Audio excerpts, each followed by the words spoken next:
பொள்ளாச்சி சம்பவம் முழுவதுமே அதிமுக பிரமுகர்களால் தான் நடத்தப்பட்டது தெளிவாக சொல்லிட்டாங்க. இவங்களை காப்பாற்றுறதுக்காக தான் இப்படி ஒரு சம்பவமே நடக்காத மாதிரி. நீ உட்காருங்க, சிஎம் பதில் சொல்லி முடிக்கட்டு.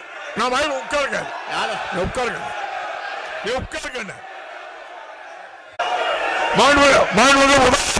சிபிஐ விசாரணையில பொள்ளாச்சி சம்பவம் முழுவதுமே அதிமுக பிரமுகர் தான் நடக்கிறாங்கன்னு தெளிவாக சொல்லிட்டாங்க.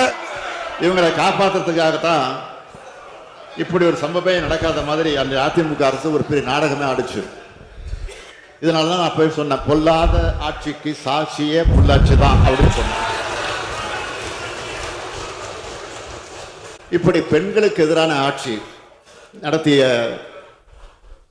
சாருங்கள்லாம் இப்போ பேட்ஜ் அணிஞ்சிக்கிட்டு வந்து உட்கார்றாங்க.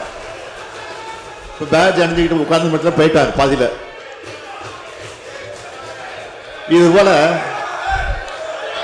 இது போல 100 சார் கேள்விகளை அதிமுக பார்த்து என்னால் கேட்க முடியும்.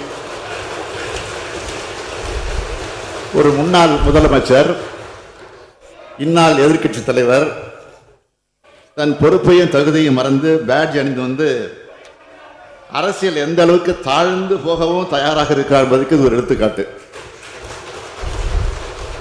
பொள்ளாச்சி பாலியல் வன்கொடுமை சம்பவத்தில் முதல் தகவல் அறிக்கை தாக்கல் செய்ய அதிமுக ஆட்சியில் 12 நாட்கள் ஆச்சு.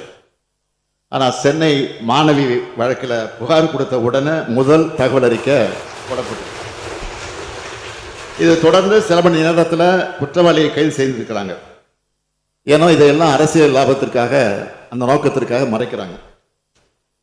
இதே போல இந்த வழக்கு பற்றி பாஜகவினர் புதுவெளியில பேசியிருக்கிறாங்க, தொடர்ந்து பேசிட்டு இருக்கிறாங்க. பாஜக கதையெல்லாம் சொல்லி இந்த அவையுடைய மாண்பை குறைக்க நான் விரும்பல. அரசு மேல குற்றச்சாட்டுகளை வைக்கும்போது பொறுப்புகளை உணர்ந்து பேசணும். உச்ச நீதிமன்றம் அமைச்சிருக்கக்கூடிய சிறப்பு புலனாய்வு குழு விசாரணை முழு வீச்சில் நடத்தப்பட்டு இருக்கு.